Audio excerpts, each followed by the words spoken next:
Hello, this is Mr. Barber, and we are going to be talking about analyzing themes from literature today. If you were absent in class or if you just need a little bit more of a review, this is a good place to start.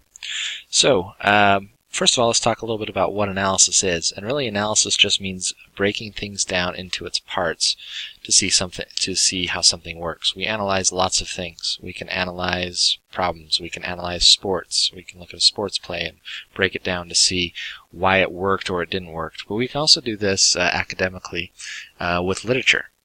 In literary analysis, we just break down stories to understand how an author accomplishes something. So how they develop the mood or a theme, or how they develop characters, or how they interact with each other. But today we're going to talk about how an author develops a theme. So the first step is to determine a theme. So the first thing is to read the story and think about, as we've talked about before, what is the author trying to what are they trying to express? What kind of idea are they trying to share? What do they believe? So we want to identify the theme. So when we read In Two Kinds by Amy Tan, we decided that one of the themes was, in order to be truly content, one must learn to define themselves rather than be defined by the expectations of others. We talked in class last time about how Jing Mei's mother was trying to define her and her rebellion in this. And so we came up with this theme in class last time. Step 2 of a literary analysis is trying to figure out how the story actually supports the theme. So we're looking for evidence from the story that proves that theme. So again, in Two Kinds, we see the two wills of the mother and the daughter being at odds. Her mother wants to force her desire of having success and being a prodigy upon her. And Jing Mei, the daughter, grows tired of that and then exerts her own will as she works against her mother, trying to say, "You're not going to make me into something that I'm not."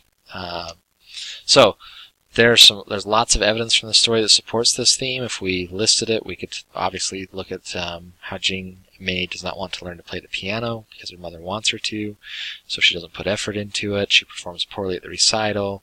They have a fight after about it. Jing Mei yells at her mother, ultimately saying that she wishes she were dead and that she was not her daughter. She wins the battle and no longer has to play the piano. And then she talks about later in life how she doesn't meet other expectations that her mother has for her in getting good grades or a college education. And then finally there's the redemption portion of the story, where after her childhood, Jing Mei's mother offers the piano to Jing Mei as a gift, as a sign of her forgiveness. And although Jing Mei refuses it after her mother's death, as she's reminiscing and playing the piano, she discovers two halves of the same song, pleading child and perfectly contented. And they stand out as a metaphor to her for her and her mother's relationship. So all of these are evidence that could support the theme. Step 3 is we got to now put it together. We have to make sense of the evidence and really kind of show how it supports the theme. One way to do this is through writing. We could also do it obviously verbally, face-to-face, through a podcast, a presentation, a speech. But we're going to specifically look at how to do this in writing and how to communicate these ideas to our reader. So we're going to write a literary analysis paragraph. You can also write a whole literary analysis essay, which we'll do later, but right now we're focusing just on the paragraph.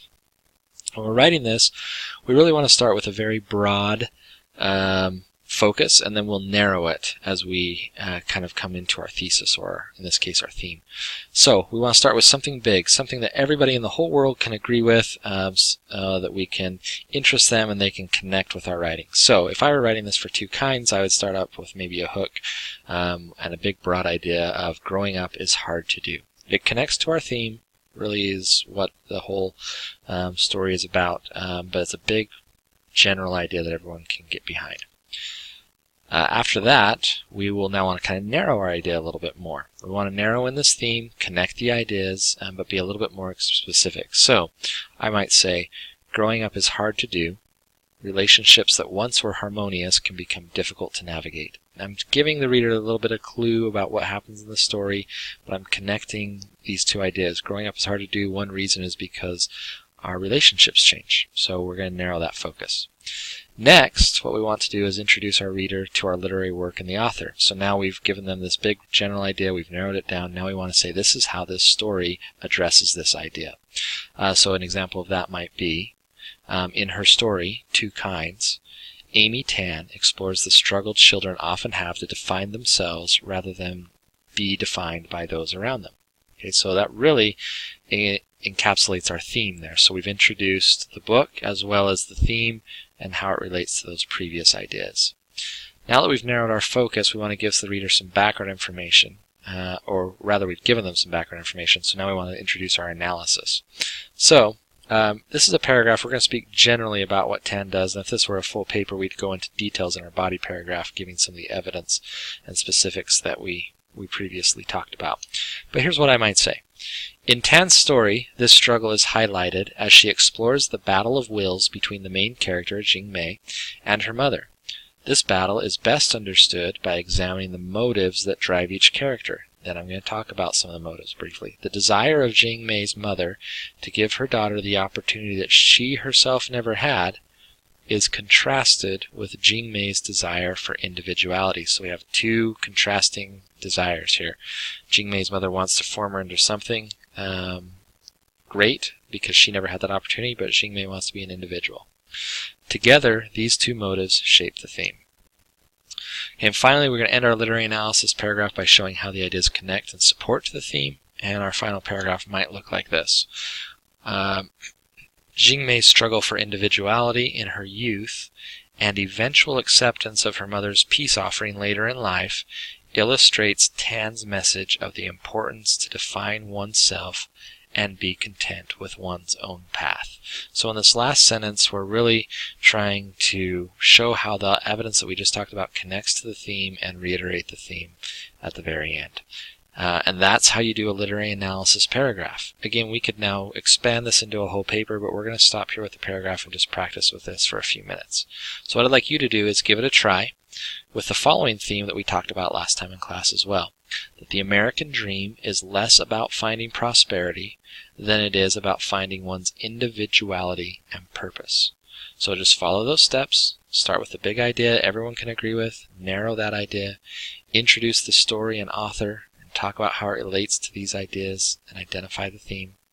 Give a brief analysis of support and how the text develops the theme, and tie it all together by showing how the ideas connect to support the theme.